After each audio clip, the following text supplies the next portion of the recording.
नहमदुहु व नुसल्ली अला रसूलिहिल करीम अम्मा बाद।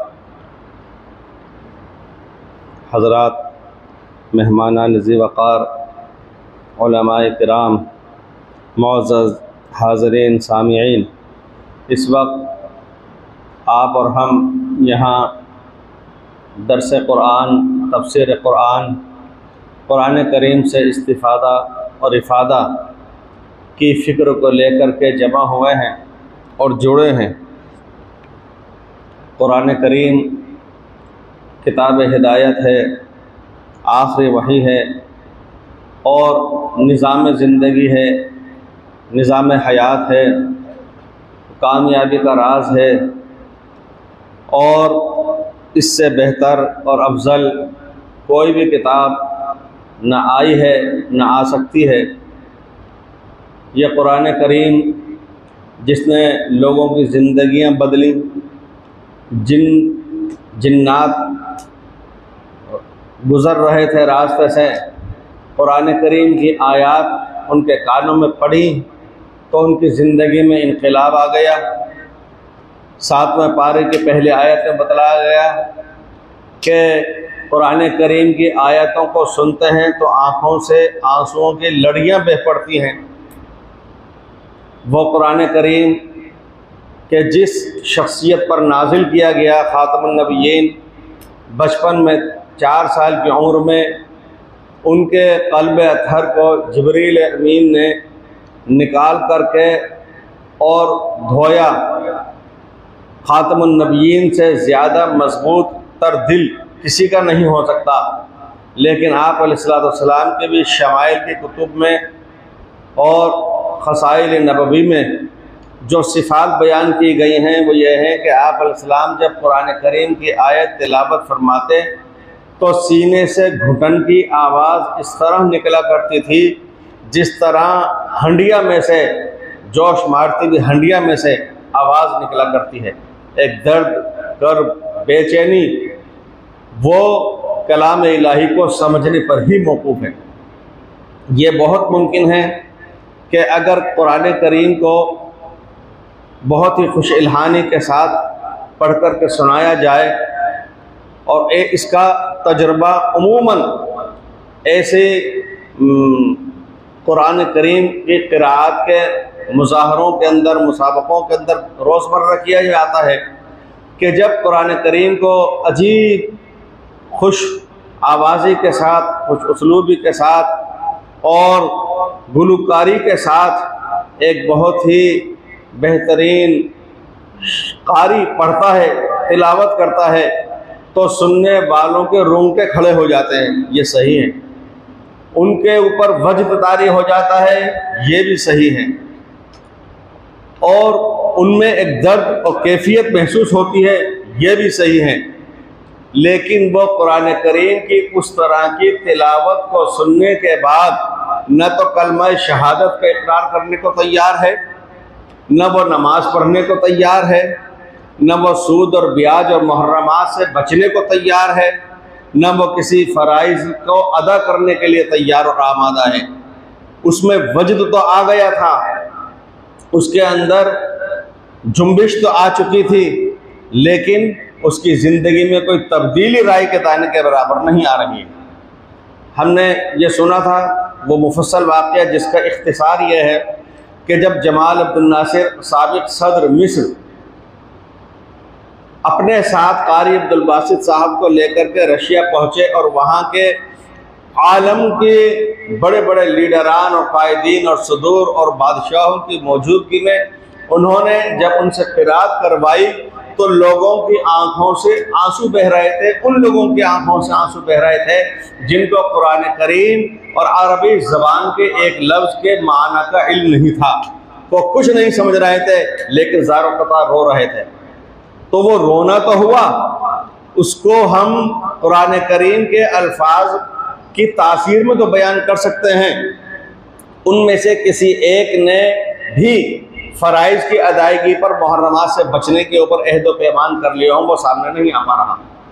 इसका मतलब ये हुआ कि कुरान करीम के सिर्फ अल्फाज ही पर इक्तिफा नहीं कर लेनी चाहिए, उसके साथ साथ कुरान करीम का फ़हम और तदब्बुर भी लाज़मी और ज़रूरी है।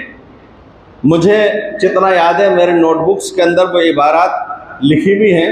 हज़रत शेखुल इस्लाम अल्लामा इब्न तैमिया रहमहुल्लाह की इबारत है, उसका मफ़हूम ये है, पहले मैं अर्ज़ कर दूँ यहाँ पर कि ये शेखुल इस्लाम वो हैं कि फ़िक़्ह हम्बली में इनसे बड़ा आलिम और फाजिल जो अपने फ़िक़ही तफर्रुदात भी रखता हो तो दूसरा शख्स नहीं है। और शेखुल इस्लाम जब मुतलक़न अगर बोल दिया जाए तो जहन वहीं पर मुंतकिल हुआ करता। मैं बर्रे सगीर की बात नहीं कर रहा, बर्रे सगीर में तो और कई हज़रात हैं। आलम इस्लाम में जब बोला जाता है तो अल्लामा इब्न तैमिया की तरफ जहन मुंतकिल होता है, वो शख्सियत हैं। फतावा बहुत सारे हैं, लेकिन अल्लामा इब्न तैमिया रहमतुल्लाह अलैह क्या मजमूल फतावा वो मेरे ख्याल से 36 के करीब जिल्दें उसकी हैं। मेरी कोताह नज़र में और कर्म इल्म की नज़र में कोई दूसरा इतना बड़ा मजमुआ फतावा नहीं है जो अल्लामा शेखुल इस्लाम इब्न तैमिया रहमतुल्लाह अलैह का है। और न सिर्फ ये कि उनकी खिदमत एक फ़िक़्ह फतावा ही की है, इससे हट कर के भी मुतअद्दिद उनकी खिदमत इल्मिया हैं, हदीस से मुताल्लिक़, फ़िक़्ह से मुताल्लिक़, तौहीद से मुताल्लिक़। लेकिन वो आखिर उम्र के अंदर अगर कोई रश्क उनको आ रहा है, कोई हसरत और कसक अगर दिल में बाकी हो रही है और कोई चुभन अगर वो महसूस कर रहे हैं, तो वो ये है कि काश मैं अपनी पूरी ज़िंदगी फ़हम और तदब्बुर कुरान ही में सर्फ कर दिया होता। ये ऐसे जलील क़द्र आलिम की बात है, तो मैं समझता हूँ कि हम जैसे लोग जो उनके पासन में भी नहीं हैं, हमारे लिए कितना बड़ा लम्हा फ़िक्रिया है कि हम फ़हम कुरान, तदब्बुर कुरान और दर्स कुरान, तफसीर कुरान की फ़िक्र लेकर के बैठें और इसके ऊपर अमल करने की कोशिश करें। ख़वारिज से मुताल्लिक़ मुस्लिम शरीफ के मुक़द्दमे में तफसील से हदीस बयान की गई है। किसी एक हदीस से और इसी तरह किसी भी एक आयत से मुख्तलिफ नौ से इस्तिंबात और इस्तिदलाल किया जा सकता है। इमाम बुखारी ने 5 जगह कम से कम इन्नमल अमालु बिन्नियात की हदीस नकल की है और हर जगह उनका इस्तिशाद और इस्तिदलाल कुछ और है। इसी तरह में ये वहाँ मुस्लिम शरीफ में तो वो अकायद से मुतल्लिक़ बयान किया गया था। यहाँ पर मैं दर्स कुरान के मौजू पर चूँकि अर्ज़ कर रहा हूँ, तो ये बात गुजारिश है कि अल्लामा शाफ़ई ने अल-इअ्तिसाम के अंदर ये बात लिखी है कि ख़वारिज से मुताल्लिक़ जो हज़रत अबू सईद खुदरी रज़ियल्लाहु अन्हु की हदीस है कि कौम ऐसी होगी, हुज़ूर ने पेशेंगोई फरमाई ख़वारिज के लिए कि उनकी इबादत ऐसी होंगी तुम अपनी इबादत को हैक समझोगे, उनकी क़िरात ऐसी होगी तुम अपनी क़िरात को उनके मुकाबले में कुछ न जानोगे, और उनकी नमाज़ें उनकी तिलावत ऐसी होंगी कि तुम्हें अपनी तमाम इबादतें तिलावतें हैक और ना के बराबर नज़र आएंगी, लेकिन ईमान उनके हुल्क़ूम में अंदर दाखिल न हुआ होगा। यहाँ पर जो बात मुझे अर्ज़ करनी है कि अल्लामा शातिबी ने इस हदीस के पर यह नकल किया है, यक़रऊन कुरान ला युजाविज़ु हनाजिरहुम, कि कुरान तो बकसर वो पढ़ेंगे, अल्फाज का तो याद करते रहेंगे, लेकिन उनके हलक़ से नीचे कुरान करीम नहीं उतरा होगा। तो वो फरमाते हैं आई अन्नहुम याखुज़ून अनफुसहुम बिक़िराअतिल कुरानी व इक़राइही, के अल्लामा शातिबी फरमा रहे हैं कि वो कौम ऐसी होगी कि कुरान के अल्फाज तो बहुत पढ़ती रही होगी, कुरान की क़िराअत तो खूब करेगी अपनी ज़ात से, लेकिन और उसको पढ़ाएगी भी खूब, वला यतफ़क़्क़हून फ़ीही, ये गौर व फिक्र नहीं करेगी कि जो कुरान करीम के अल्फाज हम पढ़ रहे हैं इसका माना मफ़हूम, इसकी तशरीह है क्या, इसमें गौर नहीं करेगी। वला यारिफ़ून मक़ासिदहू, वो उसके मक़ासिद पर को पहचानेगी नहीं। तो गोया ख़वारिज से मुताल्लिक़ जो हुज़ूर की पेशेंगोई वाली हदीस है, उसमें जहाँ और दीगर बहुत से इस्तिदलाल हैं, वहाँ पर दर्स कुरान के मौजू पे हम ये इस्तिदलाल अल्लामा शातिबी के मुताबिक कर सकते हैं कि उनकी गुमराही और दलालत और नाकामी के असबाब में से एक बड़ा सबब यह भी रहा कि कुरान के अल्फाज को गर्चे उन्होंने बहुत कसरत से पढ़ा और पढ़ाया, लेकिन उसमें गौर व फिक्र और तदब्बुर उन्होंने नहीं किया। अल्लामा ज़रख़शी भी ये फरमाते हैं, अल-बुरहान के अंदर इसका जिक्र किया गया है कि उनकी बुराई इस बात पर है कि उन्होंने अल्फाज को गर्चे मजबूत थामा, लेकिन उसके मानिक और मफ़हूम को उन्होंने तर्क करके रख दिया। अल्लामा इब्न हजर रहमतुल्लाह अलैह ने इमाम नबवी शाफ़ई की इबारत नकल की है कि अल-मुरादु अन्नहुम लैसा लहुम फ़ी हिज़्ज़ुन इल्ला मरूरुहु अला लिसानी ला यसिलु इला हुलूक़िहिम फ़ज़लन अन यसिला इला क़ुलूबिहिम, कि वो लोग जो कसरत से अल्फाज तो गर्चे पढ़ रहे हैं और उसके मानी में गौर व फिक्र नहीं कर रहे, मतलब ये है कि उनकी ज़ुबानों पर अल्फाज तो बहुत गर्दिश कर रहे हैं, लेकिन उनके हलक के अंदर तक वो क्या पहुँचेंगे, वो उनके दिलों तक, उनके हलक तक नहीं पहुँच रहे, उनके दिलों के अंदर तो क्या वो पहुँच पाएंगे।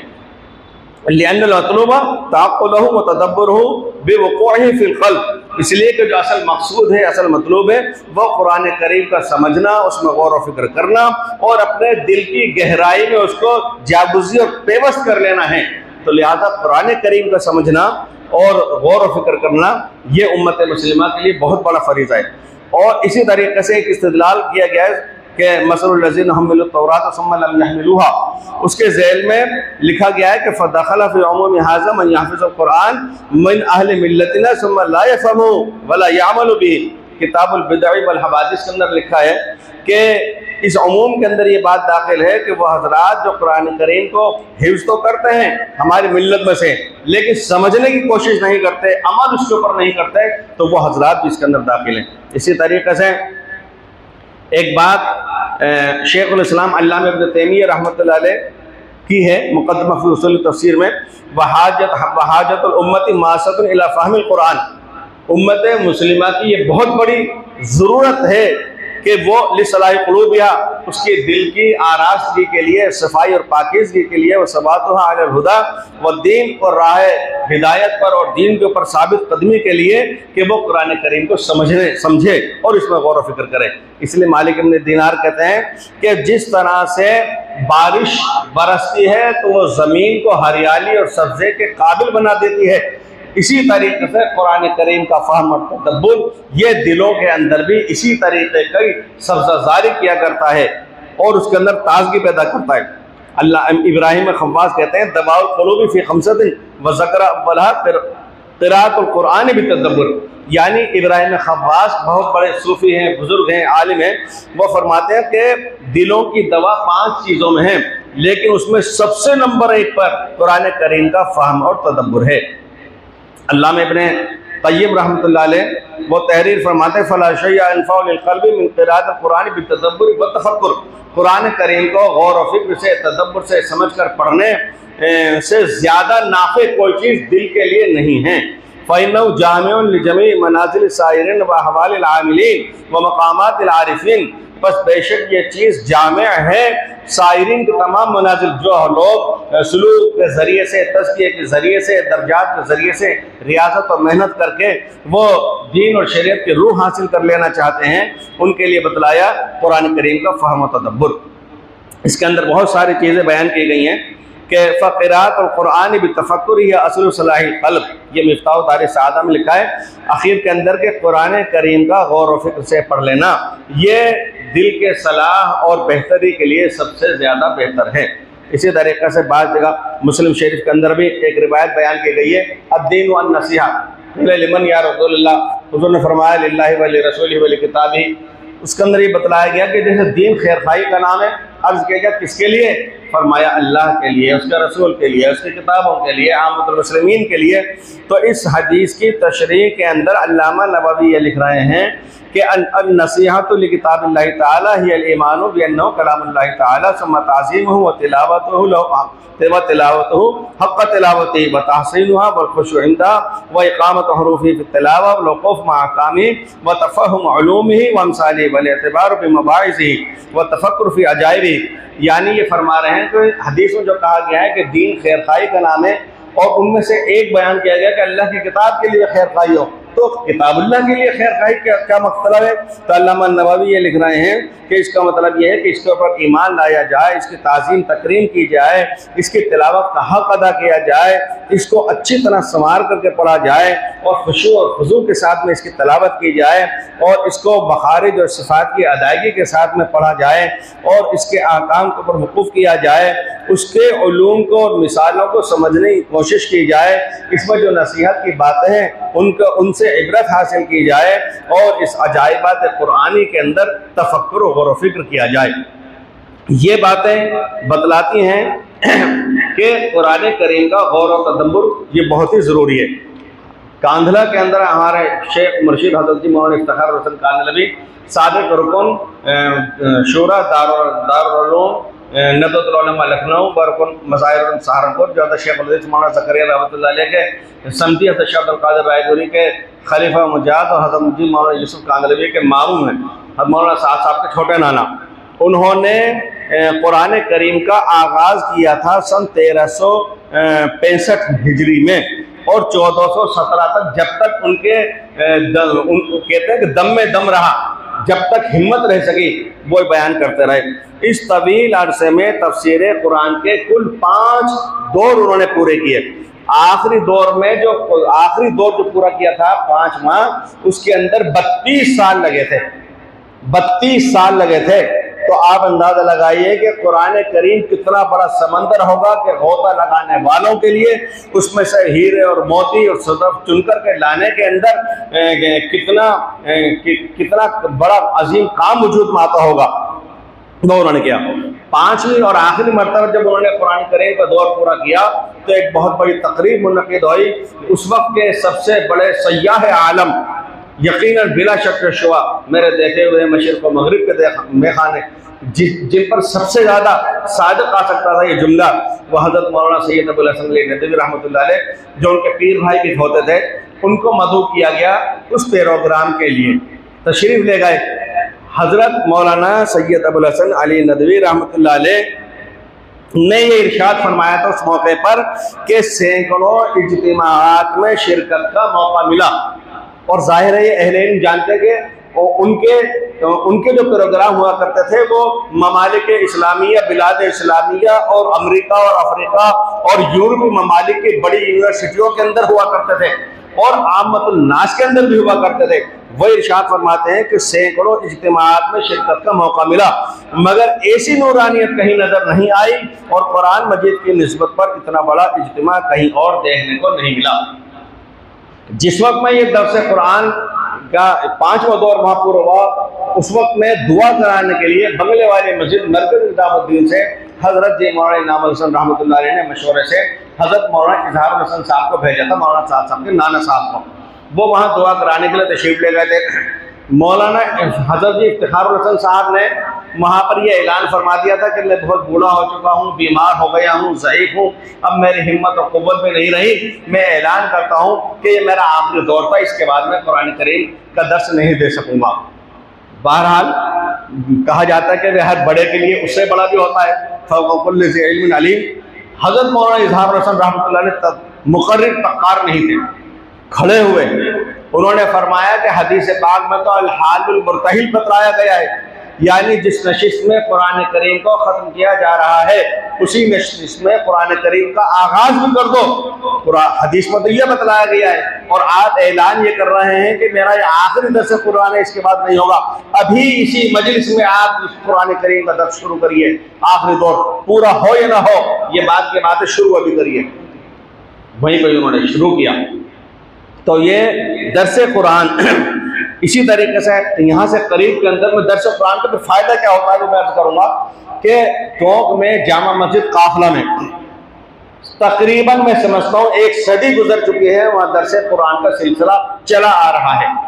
तकरीबन 60 साल से तो मेरी जानकारी में है कि हज़रत मौलाना मोहम्मद सईद साहब दामद बरकातुहू भी दर्स कुरान देते चले आ रहे हैं और मुख्तलिफ तफसीर वो अपने सामने रखते हैं। तफसीर रूहुल मानी भी रखी है, तफसीर इब्ने कसीर भी उन्होंने अपने सामने रखी है, तफसीर रूहुल बयान भी उन्होंने अपने सामने रखी है और उनके भी अल्हम्दुलिल्लाह 6ठा दौर चल रहा है। यानी जब से दिल्ली के अंदर बल्ली मारान के अंदर लाल मस्जिद है, वहाँ पर बरसा बरस से यानी कई दहाइयाँ बीत चुकी हैं जब से मामूल है कि दर्स कुरान हुआ करता है। वहाँ एक बड़ी मस्जिद के अंदर मौलाना मोहम्मद मियाँ साहब गुलावटी के रहने वाले जो ईदगाह दिल्ली के अंदर ईदैन की नमाज पढ़ाया करते थे, वो रोज़ाना दर्स कुरान दिया करते थे। वहाँ पर ख़वातीन के लिए ऊपर बालकनी के अंदर पर्दे के साथ इंतज़ाम रहा करता था। दूर दराज से 50 ख़वातीन आकर के सुना करती थी और मर्द हज़रात पुरानी दिल्ली से खींच करके चले आते थे। उसका फ़ायदा क्या हुआ? उसका फ़ायदा ये हुआ कि कांधला में जहाँ पर 70 साल से दर्स कुरान चला रहा था, उसका फ़ायदा यह हुआ कि टोंक में जहाँ पर 60 साल का मौजूदा था और उससे बहुत पहले से चला आ रहा है, और उसका फ़ायदा यह हुआ कि जयपुर शहर के अंदर भी सिलावटान छोटी मस्जिद में मुफ्ती हकीम मोहम्मद हसन साहब ने 50 साल तकरीबन दरस कुरान का सिलसिला जारी रखा। तो दिल्ली के अंदर बल्ली मारान, पुरानी दिल्ली के अंदर जहाँ पर दरस कुरान का सिलसिला 50 साल तक जारी रहा, वहाँ पर रसूमात, खुराफात, बिदआत, ताज़ियादारी, चादर पोशी और कब्र परस्ती वो चीज़ें नहीं हैं जिनके लिए उलमाए दीन को गले फाड़ फाड़ करके, चीख चीख करके लोगों को बेदार करना पड़ता है। वहाँ पर वो चीज़ें नहीं हैं। ये दरस कुरान का फ़ायदा हुआ। अभी अगर कोई मसला पेश आया, मसलन मुहर्रम बिल्कुल सामने आ गया, आपने खतीब इमाम साहब मौलाना हकीम मुफ्ती इरफान इलाही साहब से कहा कि जाओ आपके साथ जुमे के अंदर इसी मौजूद में तकरीर फरमा दीजिए।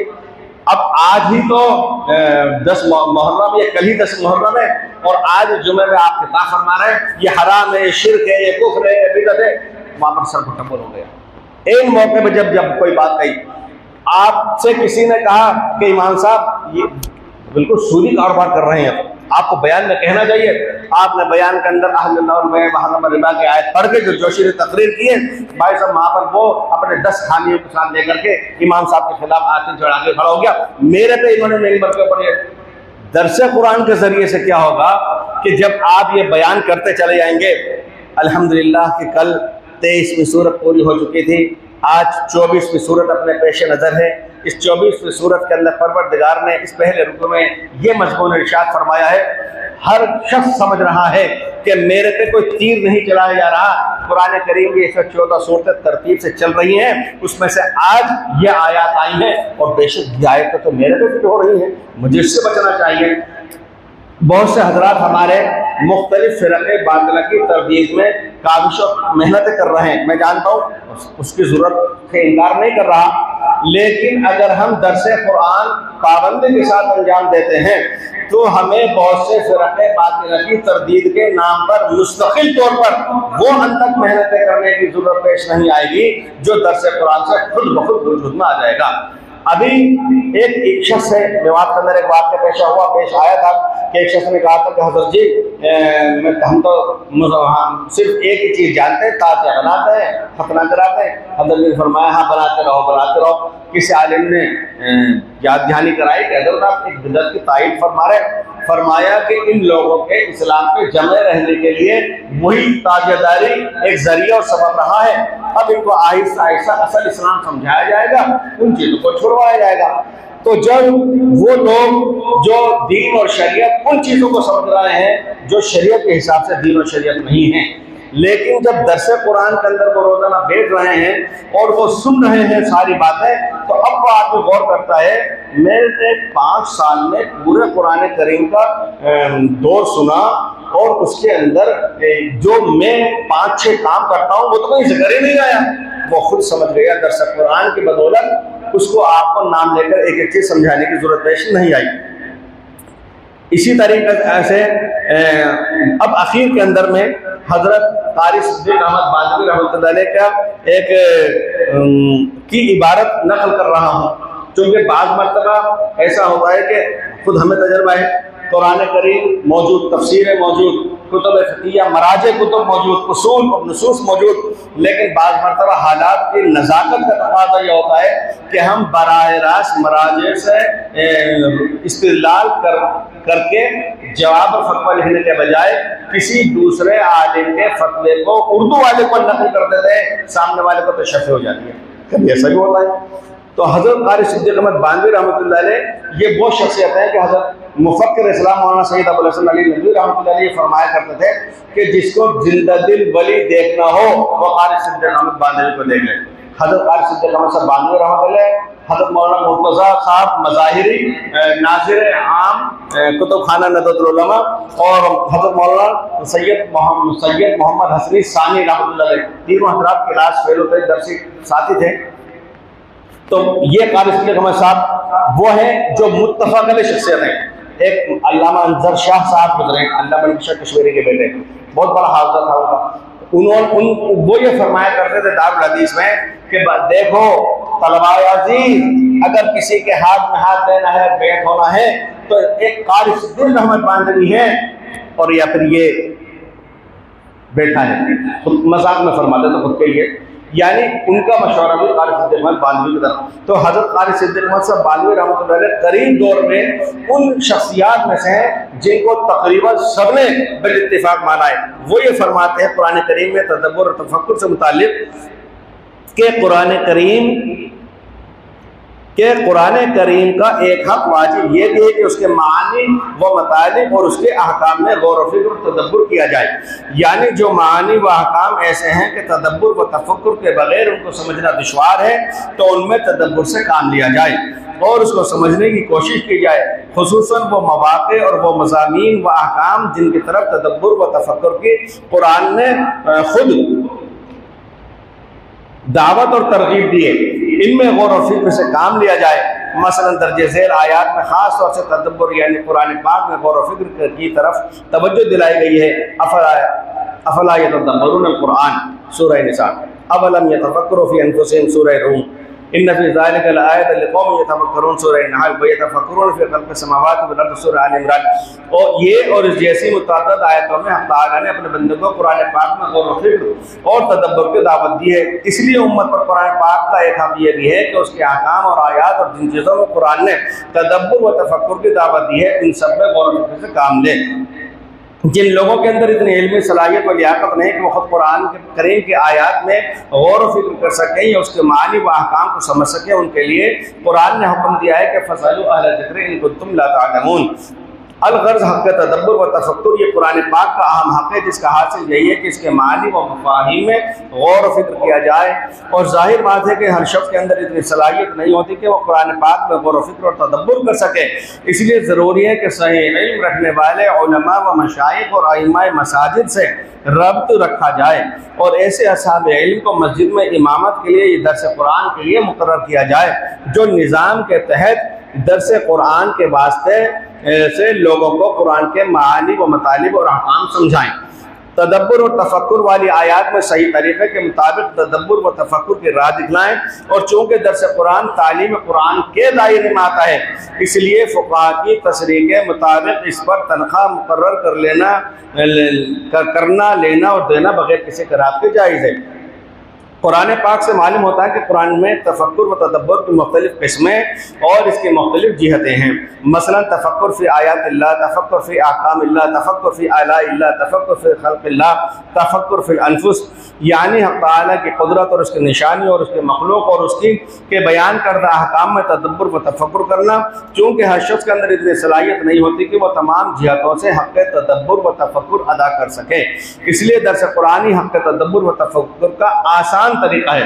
लेकिन अफसोस के उम्मत को इसकी तरफ तवज्जो नहीं और बाज़ इलाकों में तो जाहिल दीनदार सूफिया और अहले तबलीग इसको फजूल समझते हैं और दर्स कुरान में शिरकत से गुरेज करते हैं, बल्कि इसकी मुखालफत भी करते हैं।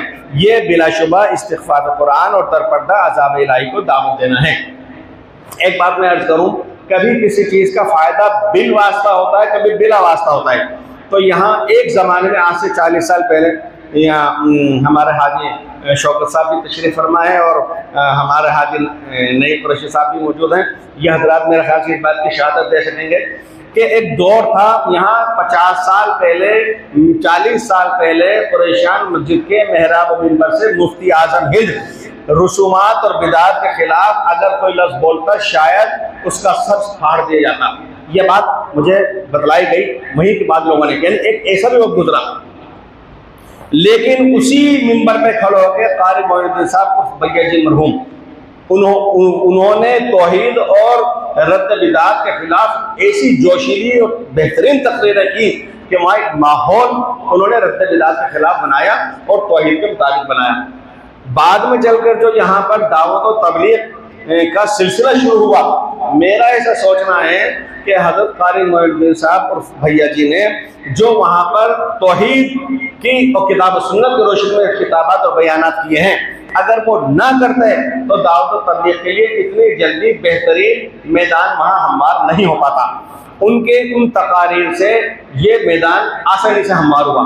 इसी तरह से दरसे कुरान को किसी भी शख्सियत को और किसी भी तंजीम और तहरीक और अंजुमन को ये नहीं सोचना चाहिए कि शायद ये हमारे लिए मुदिर और नुकसानदेह हो, ये दूर अंदेशी के लिए मुनासिब ना हो। ये वो चीज़ें हैं कि जो यकीनन सबके लिए मुफीद है। मैं आखिर में एक बात अर्ज करता हूँ। मैं 1405 हिजरी के अंदर दारुल उलूम नदवतुल उलमा लखनऊ के अंदर 2 महीने के हकीर तालिब इल्म रहा। तो दर्जा आलिया साली सदर में मौलाना मोहम्मद आरिफ नदवी संभली रहमतुल्लाह अलैह, मौलाना नज़रुल नुमानी साहब के दामाद भी थे, भतीजे भी, मौलाना ज़करिया साहब शफी साहब के भी जो आपने आज जो सुनी है उनके ही बड़े भाई। तो उन्होंने एक बात ये बयान फरमाई थी वहाँ कि हर तंजीम, हर जमात में, हर अंजुमन में कुरान करीम में से अपने अपने मफाद और मतलब की चंद आयात छांट ली। हर तंजीम, हर जमात, हर अंजुमन ने या हर समाज ने अपने अपने मफाद और मतलब की मकसद की चंद आयात छाट ली। वो जिंदगी भर सिर्फ उन्हीं आयात को दोहराते रहे, उनसे हटकर के कुरान करीम की किसी आयत की तरफ उन्होंने तवज्जो नहीं की।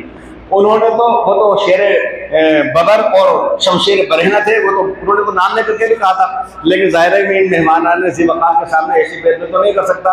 लेकिन मैं चूंकि मस्जिद मदरसे का परवरदा हूँ, मस्जिद मदरसे का मैंने नमक खाया है और आज पेट उसी तरह से भर रहा हूँ, इसलिए मदरसे मेरे मोहसिन हैं और मैं मदरसे ही का आदमी हूँ।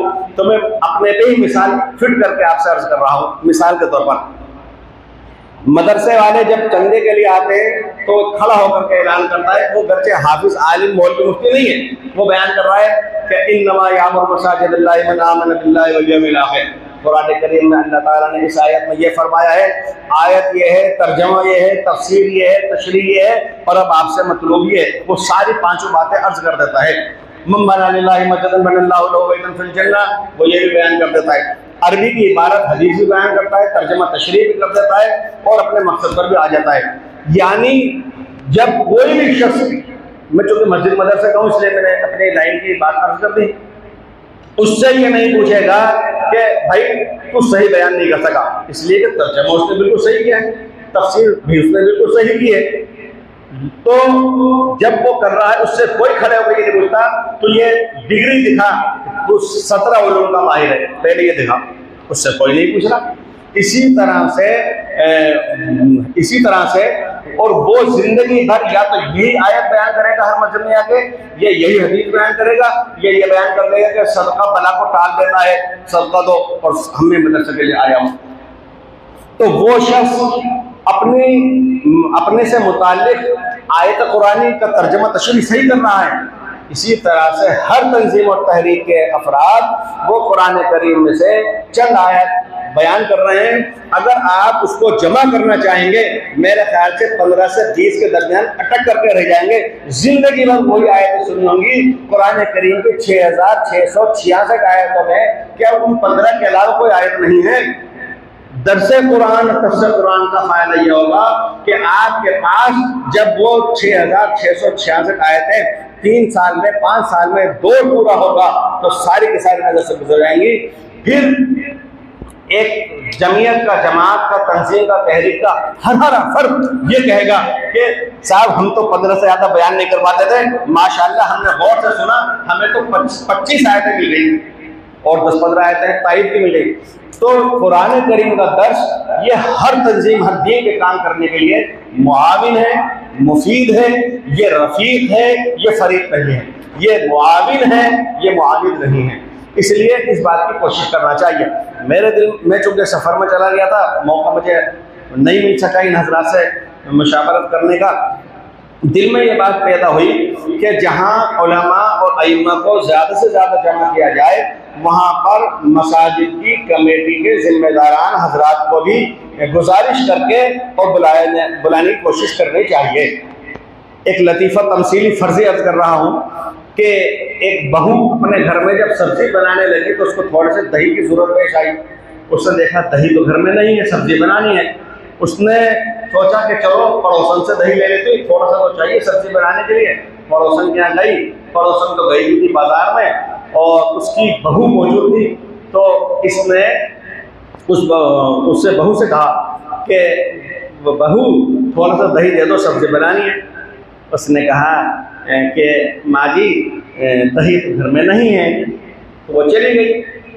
बाजार दूर था इसलिए तो यहाँ आई थी, फिर दूर बाजार में गई दही खरीदने के लिए। इत्तेफाक से वहाँ से वो पड़ोसन बड़ी भी लौट रही थी। अब बहन कहा कि मैं तो आपके घर गई थी दही लेने के लिए, वहाँ मिला नहीं, आपके बहू ने मना कर दिया कि है नहीं, तो बाजार में दही खरीदने आई है। उसने मना कर दिया, उसकी ये औकात, उसकी ये हिम्मत, चलो मेरे साथ। उसने ऐसे कैसे मना कर दिया, और उसको लेकर के अपने घर आई। घर आने के बाद पहले तो बहू को अच्छी खासी सुनाई, लान तान मलामत करी खूब ढेर सारी।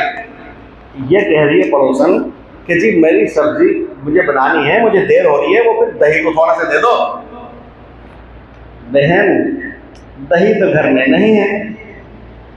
तो उसने कहा यही बात तो आपकी बहू ने कही थी। हाँ, तो इसकी कोई औकात है, इसकी कोई हैसियत है, कौन होती है जवाब देने वाली? जवाब तो मेरा देने का हक बनता है, मैं कह सकती हूँ। ये कौन होती है? दही तो घर में नहीं है। वो बेचारे फिर वापस दोबारा चक्कर काट के बाजार की दही लेकर जाए। कभी कभी क्या होता है कि हमारे हजरात ने जहन बनाया, बहुत से अइम्मा उलमा वो तैयार भी हो गए, लेकिन मसला ये रहा कि इजाज़त देने का था हमारे बगैर कहे आपने कैसे शुरू कर लिया, तो उससे एक हम आहंगी हो जाएगी। मुझे अच्छी तरह से एक बात याद है, मैं 2-3 साल पहले जब दारुल नदवतुल उलमा शेख अबरार साहब के दारुल क़याम में हाल में बैठा हुआ था, और लखनऊ के उलमा फुज़ला अइम्मा हजरात मुफस्सिरीन वहाँ पर मुजतमा थे और मुशावरत चल रही थी दर्स कुरान की। तो मैंने ऐसा देखा, मुझे ऐसा याद है बज़ाहिर जो मैं समझ सका कि कम से कम 50 के करीब अफराद वहाँ होंगे, ऐसा मेरा अंदाज़ा तखमीना है, जो कारगुजारी पेश कर रहे थे कि हम फलां मस्जिद में दर्स कुरान देते हैं, हम फलां मस्जिद में दर्स कुरान देते हैं। वहाँ पर एक बात ये भी आई कि वहाँ पर ये सिलसिला आम करने से पहले एक ख्याल ये गुजरा कि शायद बाद हज़रात को जहन में ये ख्याल आया कि उनके लिए ये चीज़ हारिज होगी, तो खुद दारुल उलूम नदवतुल उलमा के बाद जिम्मेदारान हजरात शहर के जो भी थे उनसे गुफ्तगू की कि हमारा ऐसा इरादा हो रहा है और इंशाअल्लाह ये सिलसिला आप हजरात के लिए भी मुआफ़िक साबित होगा। और उनका बखुशी बहुत बेहतर, और वो सिलसिला माशाअल्लाह चल रहा है। तो मेरे ख्याल से इस तरफ भी एक तवज्जो हो जाए आप हजरात की। और दूसरे ये कि जयपुर शहर के लिए मैं एक राय अर्ज किया करता हूँ, एक ये बात भी कहा करता हूँ, अक्सर माफ़ कीजिएगा मैं जल्दी ख़त्म करता हूँ। एक बात ये भी अर्ज करता हूँ कि इमाम रखने के लिए नमाज की फ़र्जियत अदा हो जाती है एक बड़ी आयत से, ये 3 छोटे आयतों से। तो क्या ज़रूरत है कि आप ज़्यादा 2-4 पारे का हाफ़िज़ तलाश करें? इमामत के लिए ऐसा इमाम काफ़ी है जिसको सिर्फ एक बड़ी आयत या 3 छोटे आयतें हिफ्ज़ हों बस। लेकिन हाँ, वाजिब मिक़दार भी तो है, सूरह फातिहा मुस्तक़िल एक वाजिब है, उसके अलावा 3 आयतें पढ़ना मुस्तक़िल वाजिब है, तो चलो ठीक है यहाँ तक पढ़ना चाहिए। लेकिन नहीं, मसरूफ़ क़िराअत भी तो आती है, तवाल मुफ़स्सल है, क़सार मुफ़स्सल है और सायत मुफ़स्सल है, तो चलो हाँ ये भी होना चाहिए, इतने पारों का हाफ़िज़ हो। लेकिन फिर माह मुबारक में कुरान सुनाने का भी मसला आता है तरावी में, हाँ सब ठीक है, फिर हाफिज़ कुरान भी होना चाहिए, बट इतना काफ़ी है। लेकिन साहब वो कभी दीन की बात कहना जो होती है, कुछ मसले मसाइल की ज़रूरत पेश आती है, हाँ सब फिर आलिम भी होना चाहिए। तो इस तरह ये सिफात बढ़ती चली आ रही है कि ऐसा हो ऐसा हो।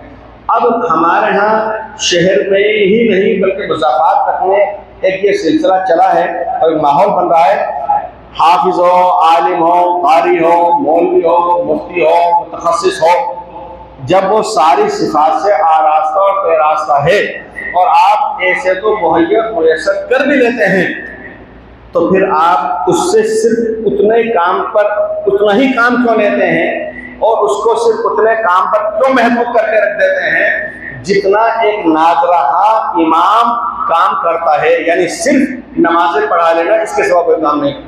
जब आप इतनी ज़्यादा लियाक़त इस्तेदाद और सलाहियत वाले फ़र्द को आलिम, मुफ्ती, मुफस्सिर, मुतखस्सिस को लेकर के आए हैं, तो अल्लाह के वास्ते उससे आप इस्तिफ़ादे कीजिए कि जुमे के खुतबों के अंदर वो खुले तौर पर तमाम मसाइल पर गुफ्तगू कर सकें। उससे आप दर्स कुरान, तफ़सीर कुरान के सिलसिले में भी इस्तिफ़ादा कीजिए। ये माहौल बनना चाहिए। एक गुजारिश भी किया करता हूँ कि शहर के अंदर 450 से ज़ायद मसाजिद अगर हैं तो हर बड़े महल्ले की 10-15 मसाजिद में से कम एक मस्जिद, चाहे वो छोटी ही मस्जिद हो, वहाँ पर नमाज अव्वल वक्त में होने का भी सिलसिला होना चाहिए। यानी 15 मसाजिद में से किसी एक मस्जिद में, छोटी सी मस्जिद चाहे हो, ताकि वो लोग जो अमूमन रोजे रखा करते हैं, तहज्जुद पाबंदी से पढ़ा करते हैं, अव्वल वक्त सुबह सब्जी मंडी चले जाते हैं, ड्राइवर हैं, रेलवे स्टेशन वगैरह से निकल जाते हैं, अव्वल वक्त अगर सुबह सात के बाद नमाज हो रही है तो वो नमाज में शरीक हो गए, फर्ज अदा कर लिया, फिर कर लिया, और अगर देर से हो रही है तो उनकी बहुत सी फर्ज छूट जाए। ये एक बात ध्यान में आती थी।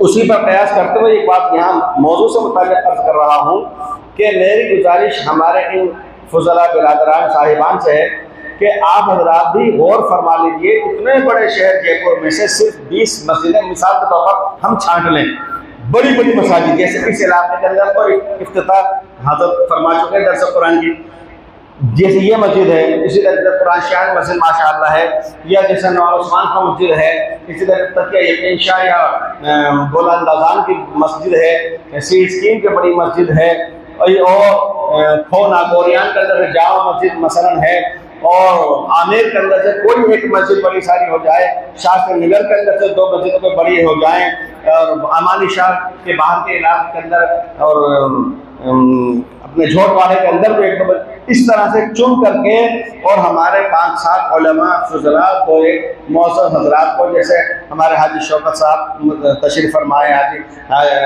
नईम कुरैशी साहब हैं, हमारे नईम रब्बानी साहब हैं माशाल्लाह, जी सर हजरात, इनमें से किसी को कहीं कहीं लेकर जा करके वहाँ की कमेटी के 2-4 हजरात से रब्ता करें, उनकी ज़रूरत का एहसास दिलाएँ कि बहुत मुफीद चीज़ है। मेरा ख्याल ये है कि इंशाअल्लाह इसलिए कि बात चीज़ें, एक बात लतीफ़े के तौर पर अर्ज़ कर देता हूँ मैं, हज़रत मुफ्ती फारूक साहब मेरठी रहमतुल्लाह अलैह तशरीफ़ लाए थे यहाँ आज से 34 साल पहले, और कोटा से आगे सुकेत वगैरह गए थे पत्थर लेने, कोटा स्टोन लेने के लिए हम भी गए हुए थे। वहाँ चंदे का सिलसिला ये रहता है कि अलग अलग जगहों पर जाते हैं, गोदामों पर, और एक बैलगाड़ी होती है या पाड़ा गाड़ी होती है, और इमाम साहब जो भी आते हैं वो चंदे की अपील करते हैं, तो वो कहता है ठीक है, वो देखता है तिकोने टुकड़े बे शेप 2 टुकड़े रख दो, 5 टुकड़े रख दो, इस तरह चंदा होता है वहाँ पर पत्थरों का। हज़रत मुफ्ती फारूक साहब जब वहाँ तशरीफ ले गए, और उनके साथ में एक प्रमुख जी थे, प्रमुख जी की बिला मुबालगा में कह रहा हूँ इतनी बड़ी मूछें थी, जैसे कि आप रात में अजायब बाग में देखी होंगी, बड़ी सारी मूछ, और यहाँ कानों के ऊपर तक आ रही थी, बड़ी सारी मूछ, दाढ़ी बिल्कुल नहीं थी, मूछें बहुत बड़ी बड़ी, वो भी साथ में थे। और हज़रत मुफ्ती फारूक साहब बिल्कुल सादा मिजाज, कुर्ता पजामा और बिल्कुल दुपल्ले टोपी। उन्होंने उनके लिए भी वैसा ही कहा कि ऐसा करो, इनको बतलाया कि इतने पत्थर दे दिए जाएंगे।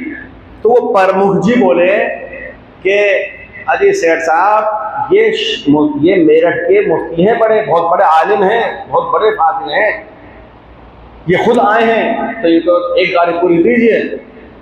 तो उसने बेचारा सादा मिजाज था, बिल्कुल सच्चे दिल का, उसने कहा प्रमुख जी, मेरे पास दाढ़ी टोपी वाले तो रोजाना आते हैं, मैंने इनकी दाढ़ी टोपी देख करके नहीं दिया, आज का चंदा तो मैंने आपकी मूछें देख करके दिया है। तो ये तो मैंने लतीफ़ा सुनाया। मैं तो गुजारिश कर रहा हूँ कि उसमें मुफ्ती रिजवान साहब हो, मौलाना रईस साहब हो, फला हो, इनके साथ में हाजी नईम कुरैशी साहब हो, नईम रब्बानी साहब हो, हाजी शौकत साहब हो, कहीं इल्म और फजल की वजह से तासुर लिया जाएगा, कहीं शहर के जिम्मेदारान ज़ेबकार की हैसियत से असर लिया जाएगा, तो इंशाअल्लाह ये चीज़ें हमारे लिए मामूल साबित होंगी। अल्लाह ताला शान और मुझे भी आप कभी कुछ मसाइल अजायब हुए हैं वो आपके सामने भी आ जाएंगे। जी, अब इंशाअल्लाह वो कर लीजिए जो तय की। जज़ाकुमुल्लाह।